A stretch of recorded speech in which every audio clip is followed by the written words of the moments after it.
மேலும் ஒரு அண்மை செய்தி, திருப்பதி லட்டு பிரசாதத்தில் மாடு உள்ளிட்ட விலங்குகளின் கொழுப்பு எண்ணெய் பயன்படுத்தியதாக குற்றச்சாட்டு தொடர்பாக ஆந்திர முதலமைச்சர் சந்திரபாபு நாயுடுவின் குற்றச்சாட்டுகளுக்கு இன்று பிற்பகல் பதிலளிக்கிறார் ஒய்எஸ்ஆர் காங்கிரஸ் கட்சியின் ஜெகன்மோகன் ரெட்டி. இதுகுறித்த கூடுதல் விவரங்களை எமது செய்தியாளர் காவ்யா வழங்க கேட்கலாம். வணக்கம் காவ்யா, இது குறித்த கூடுதல் விவரங்கள். தொடர்ந்து விலங்கு எண்ணெய் கலக்கப்பட்டதாக எழுந்த குற்றச்சாட்டு தொடர்பாக ஆந்திர முதலமைச்சர் சந்திரபாபு நாயுடுவிடம் மத்திய சுகாதாரத்துறை அமைச்சரான ஜே.பி. நட்டா விளக்கம் கேட்டிருக்கிறார். திருப்பதி லட்டு தயாரிக்க பயன்படுத்தப்படும் நெய் மாதிரி குஜராத்தில் உள்ள தேசிய கால்நடை ஆராய்ச்சி ஆய்வுக்கூடத்தில் கடந்த ஜூலை மாதம் பரிசோதனை செய்யப்பட்டதில் தரமற்ற நெய் விநியோகிக்கப்பட்டது கண்டறியப்பட்டது. அதில் மீன் எண்ணெய், பன்றியின் கொழுப்பு, மாட்டுக் கொழுப்பு, பாமாயில், சோயா எண்ணெய் ஆகியவை கலந்துள்ளதும் தெரிவிக்கப்பட்டிருந்தது.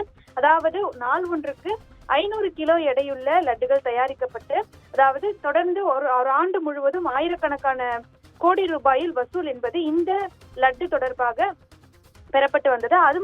அது மட்டுமன்றி நாள்தோறும் லட்சக்கணக்கான பக்தர்கள் அந்த கோயிலில் தரிசனம் செய்து வந்த நிலையில் இந்த அறிவிப்பு ஏழுமலையான் சுவாமி பக்தர்களை பெரும் அதிர்ச்சிக்கு உள்ளாக்கியிருந்தது. தொடர்ந்து இது தொடர்பாக பேசிய முதலமைச்சர் சந்திரபாபு நாயுடு, புகழ்பெற்ற திருப்பதி லட்டு பிரசாதத்தின் புனித தன்மையை ஜெகன்மோகன் ரெட்டி தலைமையிலான அரசு கெடுத்துவிட்டதாகவும், பக்தர்களால் மிகவும் புனிதமாக கருதப்படும் திருப்பதி லட்டு கடந்த ஆட்சியில் சுத்தமான நெய்க்கு பதிலாக விலங்குகளின் கொழுப்பை பயன்படுத்தி தயாரிக்கப்பட்டுள்ளதாகவும் தெரிவித்திருந்தார்.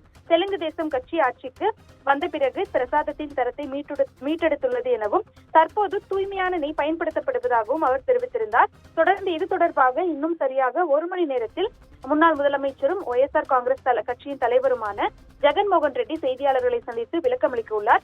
அதே நேரத்தில் திருப்பதி தேவஸ்தானம் கேட்ட கேள்விகளுக்கு எழுத்துப்பூர்வமாக விளக்கம் அளித்துள்ளதாக திண்டுக்கல்லை சேர்ந்த ஏஆர் டைரி ஃபுட்ஸ் நிறுவனம் தெரிவித்திருந்தது.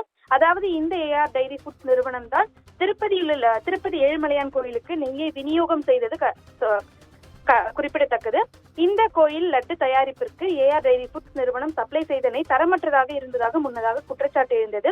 இது தொடர்பாக ஏற்கனவே 2 மாதங்களுக்கு முன்பு இந்த நிறுவனத்தை தேவஸ்தானம் பிளாக் லிஸ்ட் செய்துவிட்டதாகவும் தெரிவிக்கப்பட்டிருந்தது. தற்போது தங்களது நெய் சப்ளை செய்யவில்லை என்றும் ஏஆர் டைரி ஃபுட்ஸ் நிறுவனம் தரப்பில் விளக்கம் அளிக்கப்பட்டிருந்தது. இருப்பில் இருந்த நெய்யை திருப்பதி தேவஸ்தானம் திருப்பி அனுப்பியதாகவும் தெரிவிக்கப்பட்டிருந்தது.